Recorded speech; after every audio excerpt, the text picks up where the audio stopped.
hello everyone, welcome to this Dance Blender tutorial that we have been long awaiting. Sorry about the long delay. I have been on and off sick leave for a while now, but I'm back. So, first of all, let us split our viewport in two. So hit here, drag over here. And now we're going to be loading our reference image. But first of all, hit 1 to go into front view, and Shift A to load in the reference image. Link to image is in the description below, so you just select it from wherever you saved it. So right now we're just gonna be using this default cube for our modeling. Alright, so scroll down this cube a bit and grab this across the z-axis. Alright, you click over here to toggle on X-ray so we can see what's going on behind. So I'll just Ctrl 2 to subdivide this by 2 levels and scale this up a bit. Alright, the shape looks okay, so I'm going to apply the subdivision and right click to shape smooth. So hit tab to go into edit mode and face select mode. I'll be doing this over here as well. Hit the slash button to isolate. That is the forward slash button. So while holding shift, we're going to left click this for faces and right click loop tools and circle. Loop tools is an add-on that you can enable in user preferences above.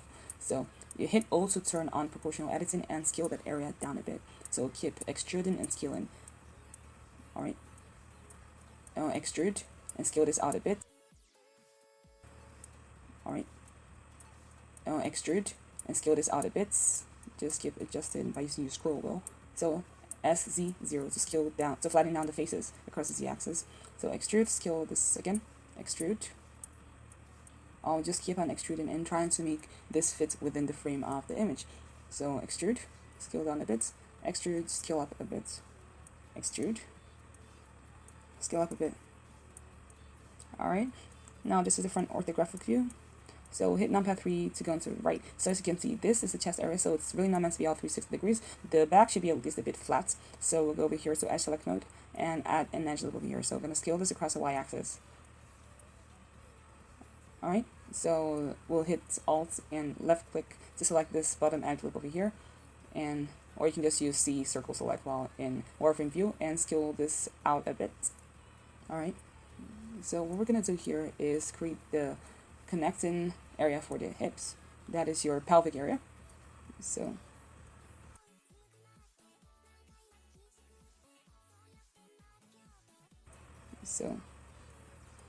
first of all, I'll go into wireframe view, select half of this and delete half the mesh. So turn on our mirror modifier.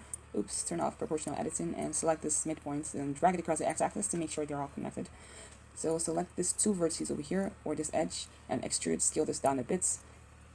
Ctrl R to add another edge loop here and scale this down a bit across the x-axis. You can turn on proportional editing now. So I'm just extruding and scaling this vertices. This is just for the front view now.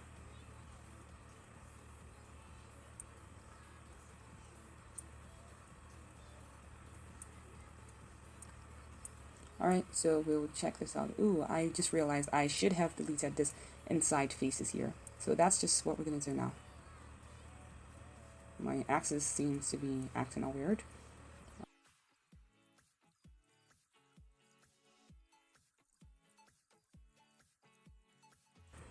Alright, so go into face select mode and select this faces X and select delete faces.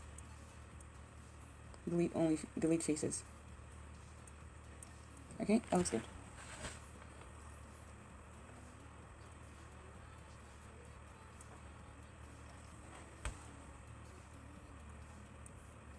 Sorry, I'm just fiddling about a bit.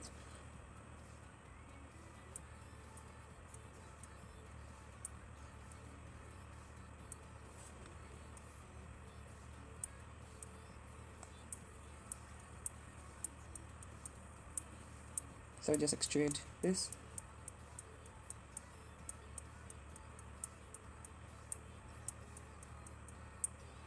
And the rest is just to keep extruding and pulling out vertices.